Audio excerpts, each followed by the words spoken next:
media untuk dijadikan true love sepertinya terlalu Klise. congkak ya untuk dijadikan headline koran gitu. Dating apps sekarang bisa menjadi sarana nyari cinta sejati. Iya. Tuhan mana yang lu sembah kayak gitu kan?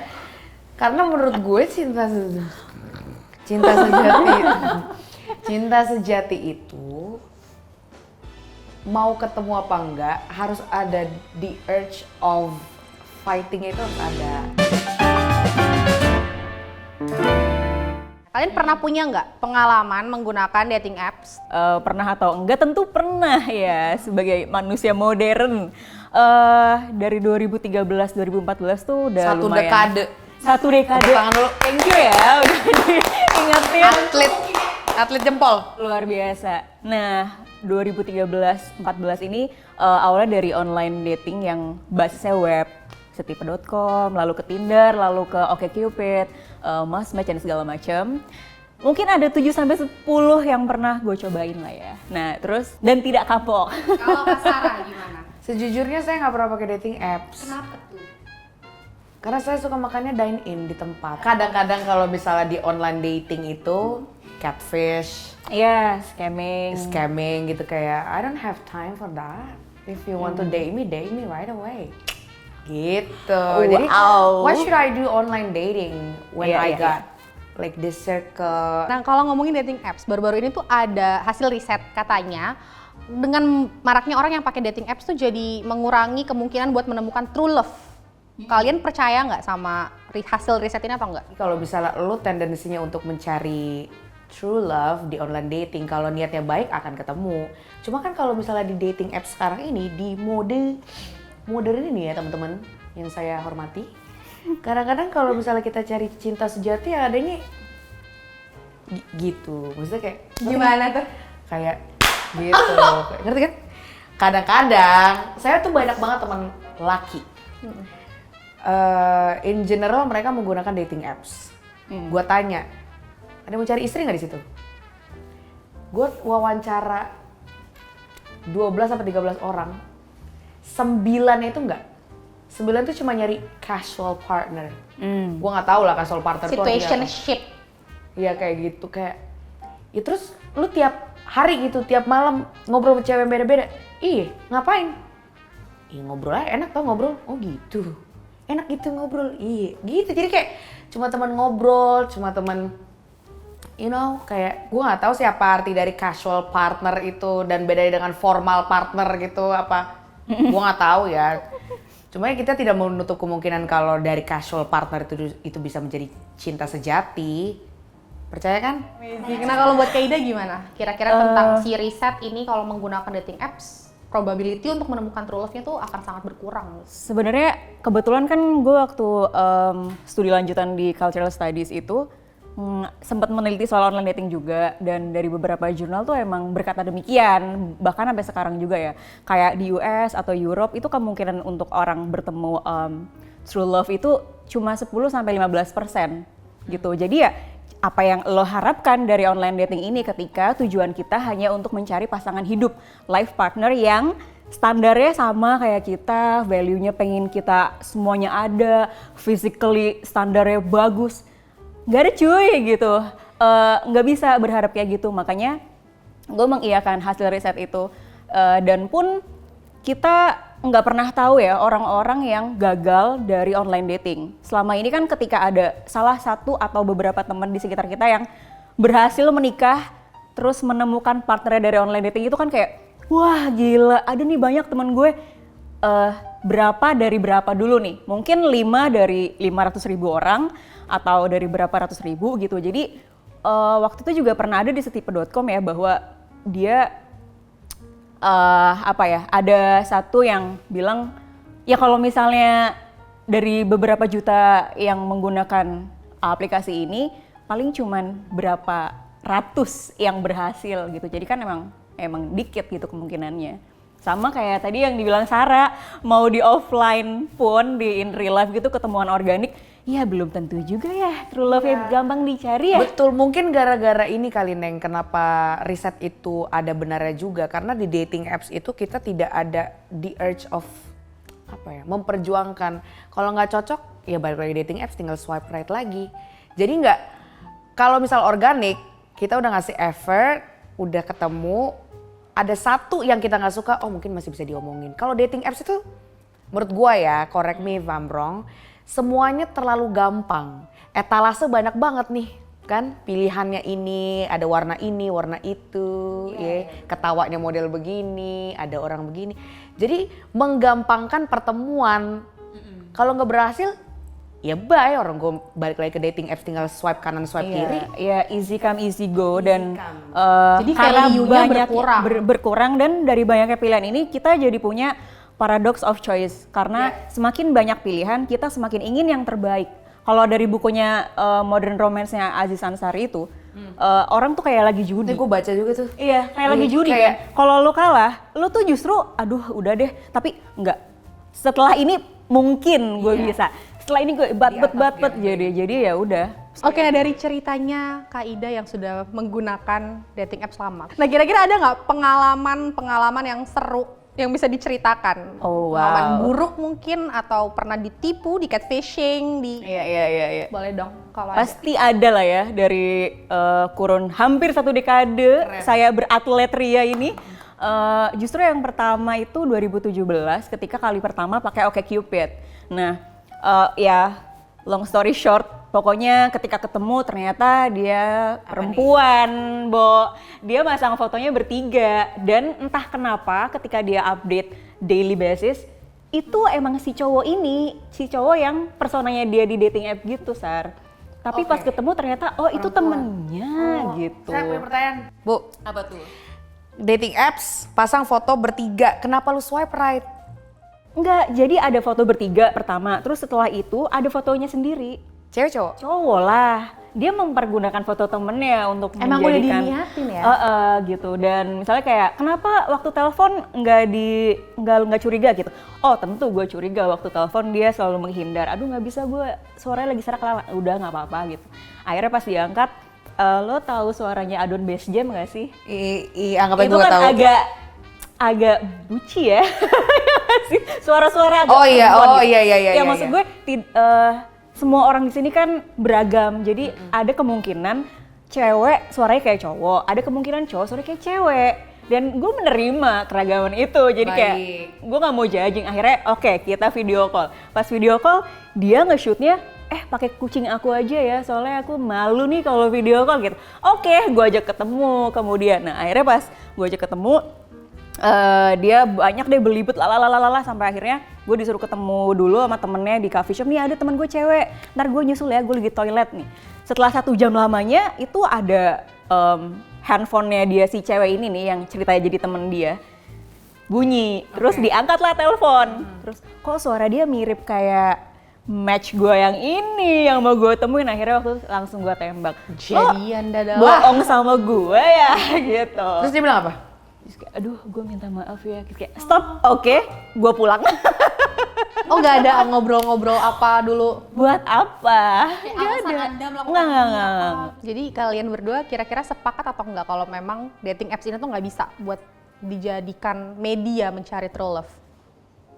Aku sepakat, media untuk dijadikan true love sepertinya terlalu congkak ya untuk dijadikan headline koran gitu. Dating apps sekarang bisa menjadi sarana nyari cinta sejati.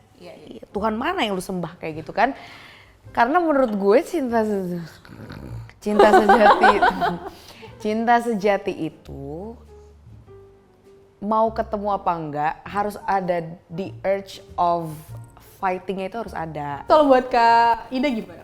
Apanya nih?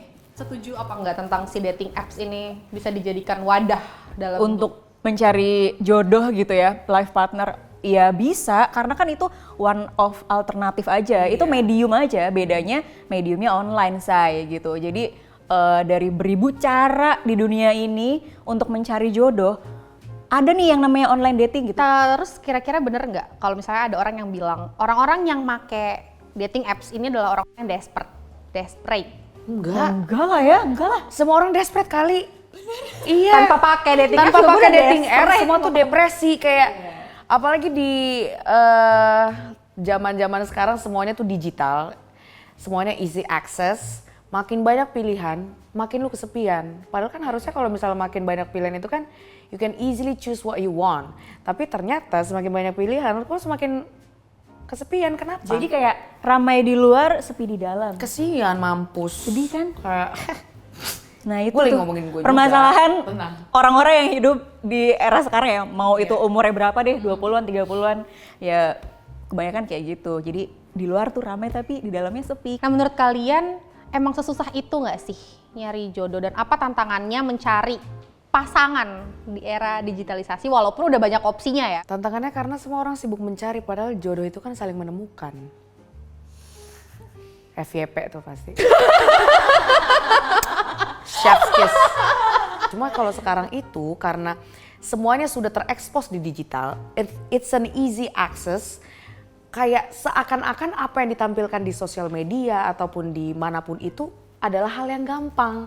Ketemu sama ini, kok kelihatannya gampang ya? Padahal kita kan nggak pernah tahu cerita mereka tuh tidak disetujui orang tua, jatuh bangunnya gimana, LDR 7 tahun gitu misalnya. Kita nggak pernah tahu, tapi karena kita melihat hal itu sungguh memberi makan delusi kita tentang betapa mudahnya mencari cinta ini. Jadi kita kayak buru-buru apa-apa dikejar, apa-apa ini. Kayak gue ngomong kayak gini juga sekarang kan gue nggak ada yang lagi gue pikirin di sini. Ada banyak ini lagi muter banget, kenapa gue kayak begini-begini. Tapi kalau misalnya gue pikirin mulu lama-lama kerutan, jelek. Jadi daripada gue memfokuskan untuk mencari dari sudut ini, you just be it. Kalau Tuhan sudah bilang lo ketemu di UGD Medistra gitu misalnya. Kan gue bisa kecelakaan. UGD Medistra ada dokter konsulen gitu misalnya. Ya kita kan pernah tahu, saya mah tinggal iya aja sama Tuhan. Gitu kalau gue. Kalau Neng gimana? Tapi gue setuju soal semakin kita mencari, semakin kita nggak dapet. Nah, sebenarnya itu tuh lumayan panjang ya prosesnya, karena menurut gue yang sudah gue alami apalagi gitu, ketika kita ngoyo atau ngotot, wah gimana ya caranya gue punya pacar tahun ini? Oke, gue pakai cara ini, A B C D udah di coba. Ternyata yang harus dibenerin diri lo sendiri dulu gitu. Jadi tadi yang lo bilang soal kita lagi nggak nyari, ada nih. Nah memang seperti itu jalannya dari orang-orang yang sudah berkomitmen menikah gitu ya. Maksudnya saat gue punya pacar pun tuh gue sedang tidak mencari pacar. Iya bener, kayak rasanya tuh mudah banget. Iya. Salah satu rasa yang dari gue ya Neng, kalau misalnya gue udah mulai ngerasa uring-uringan, itu adalah saat yang tepat untuk aku kayak to get back to myself. Iya. Karena ketika lu udah uring-uringan, asam lambung kok kayak hampir tiap pagi nih. Kenapa nih? Padahal tuh orang siapa ya? Kenapa gue pikir wah itu tandanya kayak mohon maaf ya bang, saya kayaknya nggak gimana ya, kayak nggak ketemu aja kabelnya bang. Mohon maaf banget, bukannya nge-ghosting, tapi kayaknya untuk saat ini gue sama lo belum dipertemukan dengan suatu cerita yang berakhir pada titik yang sama. Kira-kira kalian setuju nggak kalau misalnya banyak orang yang bilang menemukan cowok yang genuine atau tulus itu susah banget zaman sekarang? Ada. Kitanya aja yang pura-pura nggak mau. Karena untuk beberapa orang, cowok brengsek tuh lebih familiar daripada cowok baik-baik. Jadi kalau misalnya cowok baik-baik di mata perempuan itu bego. Kalau cowok brengsek di mata perempuan tuh keren. Itu ada penelitiannya tahu. Gue tahu karena gue kayak hampir gue ngomong jorok tuh tadi tuh. Karena gue udah sudah sering banget ngelihat some kind of research on, ini cuma based on online research aja ya. Kenapa cowok-cowok problematik, even cewek-cewek problematik itu lebih challenging. Iya, lebih appealing to some people. Iya, karena most of us itu nggak karena most of us itu punya traumatik masa kecil yang kita nggak pernah tahu itu kejadiannya apa, dan itu tuh familiar di otak kita. Makanya ketika kita menemukan hal yang kayak gue pernah nih, kata otak tuh itu tuh yang pernah lo alamin tuh. Iya. Sebenarnya itu cuman pernah lo alamin doang, bukan it's right for you. Bukan. Tapi sebenarnya orang-orang yang disangka red flag itu pun punya unhealed trauma yang sebenarnya mereka tuh tidak menyadari kalau mereka sudah menyakiti orang. Karena nggak ada apa ya? Karena belum resolve. Iya, jadi Sendiri. semua orang di dunia ini punya unsolved traumas, unhealed pain, apa segala macam. Tapi nggak semua orang untuk berani mengakui kalau mereka itu salah dan mereka terluka. Dan kebanyakan projectingnya ke orang lain. Iya. Pokoknya jangan cepet-cepet percaya. Misalnya kayak baru kenal seminggu, baru ketemu hari itu juga, terus udah ngejudge. Mohon maaf nih ya, orang kita kenal orang tua seumur hidup aja belum tentu mengenal semuanya. Terus bagaimana kita mau tertarik sama tahu value dia apa, prinsip hidup dia apa, ketika cuman 1 kali 2 kali dating ya. Ya kan Anda bukan peramal nih ya. Jadi harus dilalui dulu sih prosesnya. Karena kan anak-anak sekarang, oh dia ini red flag, dia ini red flag. Mohon maaf nih ya, cepet banget. Gue setuju banget lagi, Mpok. Iya, Apa-apa red flag, iya, apa-apa bukannya red flag. kita tidak membela orang-orang yang Iya. kena korban, cuman tolong dilihat lagi nih. Yang red flag lo apa dia? Nah, dengan banyak banget pengalaman percintaan. Enggak, gue dikit. Oh ya. Cuma lama. Lama begonya. Iya, berarti lamanya percintaan. Oke, dengan ya itu deh. Kalian pernah ngerasa overwhelming nggak zaman sekarang, kayak abis kenal sama cowok A nggak cocok, ya udah deh kenal sama cowok B, gitu mulu sampai lebaran kuda. Pernah lah pasti, pernah. Maksudnya ini gue dulu ya yang jawab. Apalagi kalau kencan online dan kita dapat match-nya dari dating apps, itu pasti tiring, bikin kita kayak kosong banget baterainya, terus overwhelm iya, karena kita punya segudang ekspektasi yang tidak kita akui dan tidak kita terima gitu, bahwa kita tuh punya ekspektasi. Ya nggak apa-apa, bukan karena lo jangan punya ekspektasi, oke gua nggak, tapi nyatanya iya. Itu kan bikin capek. Ketika kita punya segudang ekspektasi itu atau harapan, terus let's say ada 5 cowok nih mau ketemuan dalam sebulan ini, setiap minggu 1 gitu. Itu aja bulan berikutnya kalau cowok-cowok ini nggak ada yang dapet 1 nih, udah capek, udah overwhelmed, terus akhirnya merasa kalau aduh gue kayaknya nggak bisa nih, aduh kayaknya nggak ada yang mau sama gue nih, aduh kayaknya. Nah itu jadi undervalue diri sendiri gitu. Self esteemnya langsung turun. Nah itu dia, makanya jadi overwhelmed gitu, dan wajar juga mengalami apa ya, kelelahan dalam kencan tuh memang ada kok, memang ada, dan memang bukan karena aduh karena gue introvert kali ya, aduh karena energi gue dikit, enggak. Gue introvert. Iya, ya. kadang kan orang suka gitu ya. Tapi Kak, dengan kamu sering ketemu orang nih, main dating apps, ketemu orang ini, terus gak cocok, besok dicoba lagi, bikin jadi kesulitan punya long term relationship nggak? Kalau kesulitan somehow iya. Jadi kesulitannya bukan karena banyaknya pilihan, tapi ternyata gue belum tahu apa yang gue mau, yang gue butuhkan gitu. Jadi konten gue neng. nah iya makanya itu juga ada di konten gue. Ya kan kita konten kreator. Ya pokoknya gitu. Jadi itu dia yang tadi gue bilang ya, bahwa apa yang kita lakukan itu selalu ada point growth-nya buat diri sendiri gitu, termasuk di gue. Nah point growth gue adalah gue jadi tahu dan mengenal tubuh gue sendiri, mengenal apa yang gue inginkan, mengenal apa yang gue butuhkan, apa yang prinsipil bagi gue, mana yang enggak gitu. Kan caranya beda-beda ya. Kalau orang dilalah nih, kebetulan gue caranya lewat-lewat yang kayak gitu. Gitu. Mungkin kalau Sarah kan oke, long term sama 1 orang dulu. Nah kebetulan gue nih energinya banyak, suka ketemu orang baru, ya udah cocok gitu. Harusnya Perbedaan aja sih. Iya, perbedaan aja. Beda aja baterainya. Iya, ragamnya. Oke, nah sekarang kan orang-orang tuh kalau denger kata dating apps suka apa ya, stigmanya nggak bagus gitu, suka merendahkan. Nah kalau menurut kalian tuh gimana sama stigma-stigma negatif tentang dating apps? Nggak ada stigma negatif. Yang negatif itu adalah perlakuan orang yang nggak juga sih. Tapi kalau misalnya menurut gue consent to each other sih nggak apa-apa ya.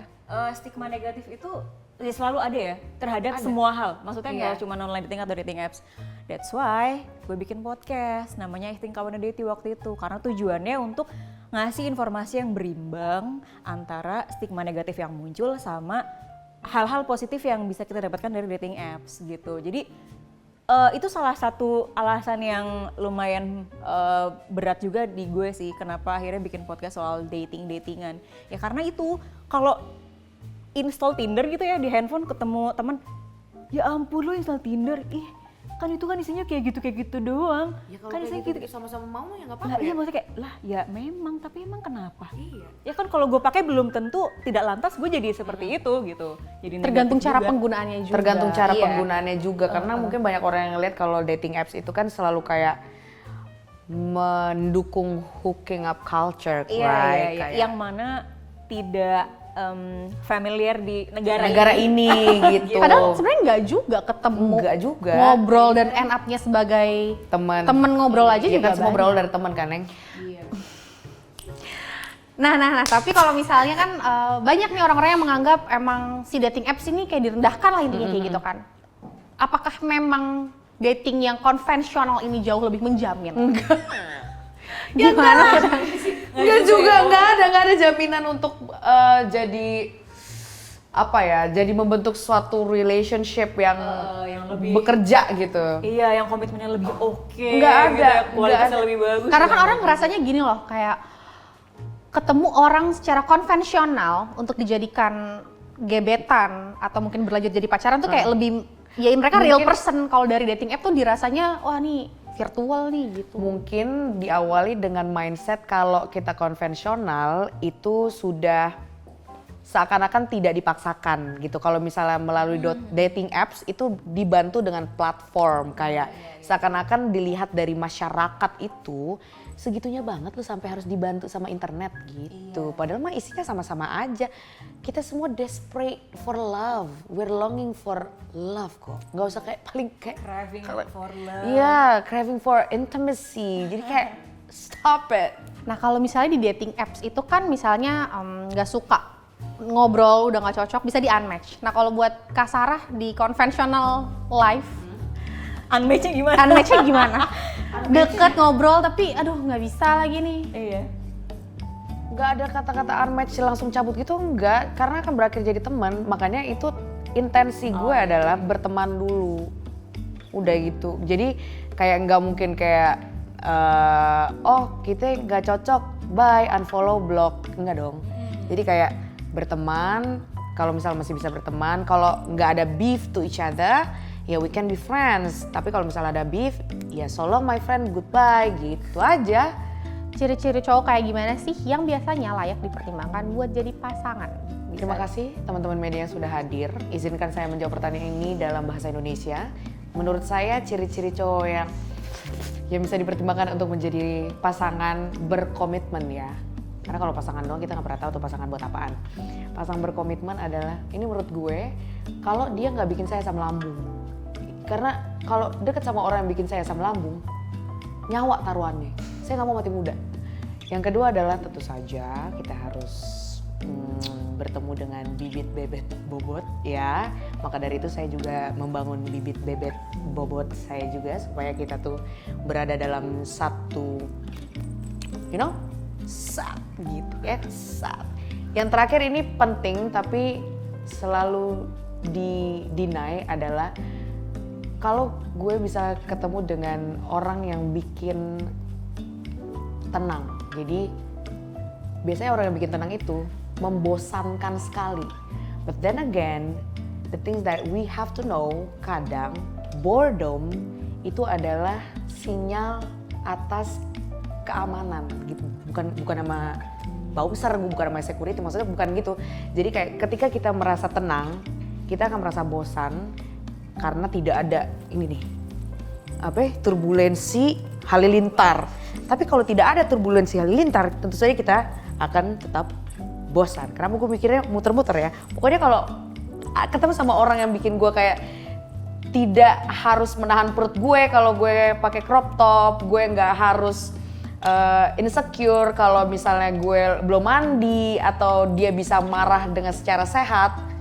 I think you're going to be my partner for my lifetime gitu, because now I date to marry, not for fun anymore. Thank you. Kalau menurut gue, cowok-cowok yang bisa dipertimbangkan untuk jadi pasangan hidup itu ya, yang pertama bisa diajak ngobrol. Jadi dalam kondisi apapun ya, pas lagi kita marah, berkonflik, itu pasti akan terjadi di hubungan apapun gitu, apalagi di romantic relationship ketika udah jadi pasangan hidup. Itu salah satu kemampuan berkomunikasi, dan gak cuma mampu tapi mau berusaha untuk membangun komunikasi yang sehat gitu. Kemudian yang kedua bisa mendengarkan, karena tidak banyak orang yang punya skills mendengarkan menurut gue. Mendengarkan ya, bukan menyanggah gitu. Nah, kita butuh pasangan yang bisa mendengarkan semua cerita kita dan apa yang kita obrolin gitu. Terus yang ketiga, yang paling penting itu dia respect each other, respect kita juga, menghargai dan menghormati apapun yang kita putuskan, apa kebutuhan kita, apa kemauan kita. Nah, di situ kita bisa tahu bagaimana dia dealing dengan apa yang kita butuhkan dan karakter kita sebagai apa. Yang keempat mungkin apa ya? Yang punya yang sudah selesai sama diri sendiri dan udah punya tujuan hidup, itu penting banget. Semua orang nggak pernah selesai sama dirinya sendiri gitu. Kita nggak pernah tahu kapan kita selesai karena ini PR seumur hidup. Tapi kita punya fase-fase yang bisa ditandai oleh sesuatu. Misalnya oke, ternyata gue udah nggak punya emotional baggage dengan hubungan yang lalu-lalu gitu. Terus gue udah ngerti value apa nih yang penting, prinsip hidup apa yang penting dalam hidup gue. Nah, baru setelah itu kita bisa ngelihat, oh orang ini udah clear nih gitu, nggak meninggalkan trauma-trauma yang akan diproyeksikan ke pasangannya, karena itu akan jadi konflik yang tidak kunjung usai juga gitu sih. Sama yang terakhir, mau belajar bareng, itu sih bertumbuh bersama gitu ya. Jadi kan nggak, jadi gini, misalnya gue nggak percaya sama orang yang, ya gue udah gini, gue orangnya gini, wah itu perlu dipertanyakan ya, karena kan semua orang tuh punya kesempatan untuk belajar dan bertumbuh, dan mau apa enggak itu sih.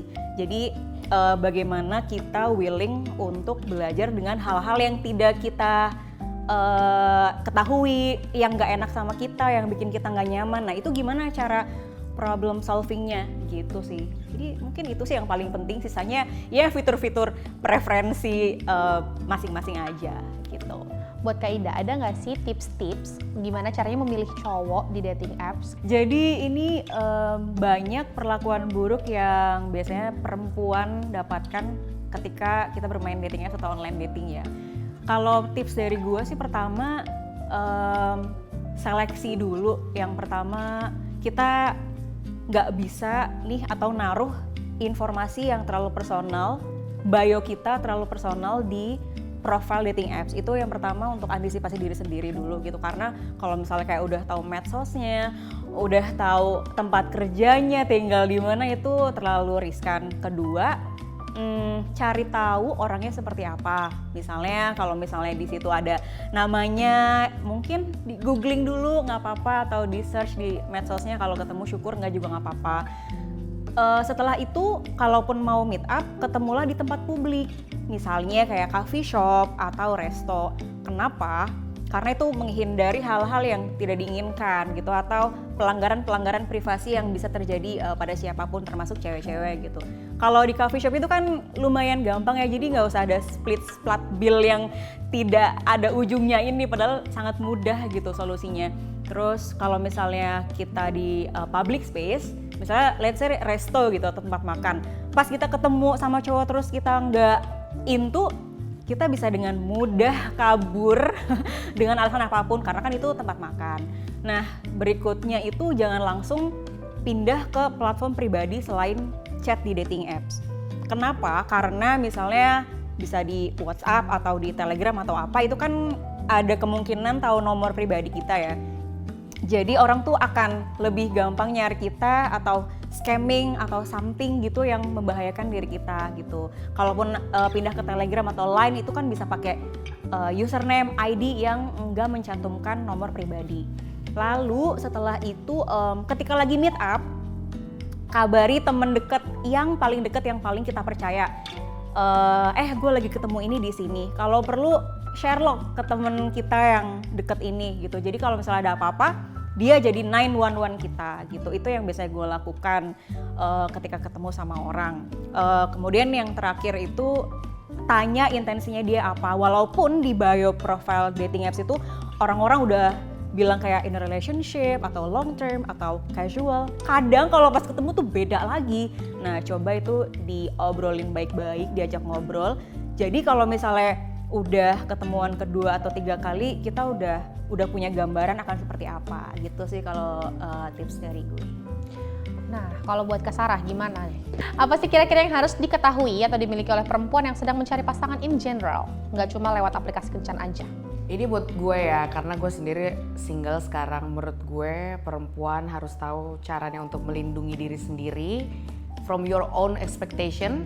Yang kedua adalah be wise. Kalau udah nggak ada green flag, jangan lu cat sendiri. Red flagnya lu crayon, lu clear pakai apa? Tinta hijau gitu. Jangan sayang.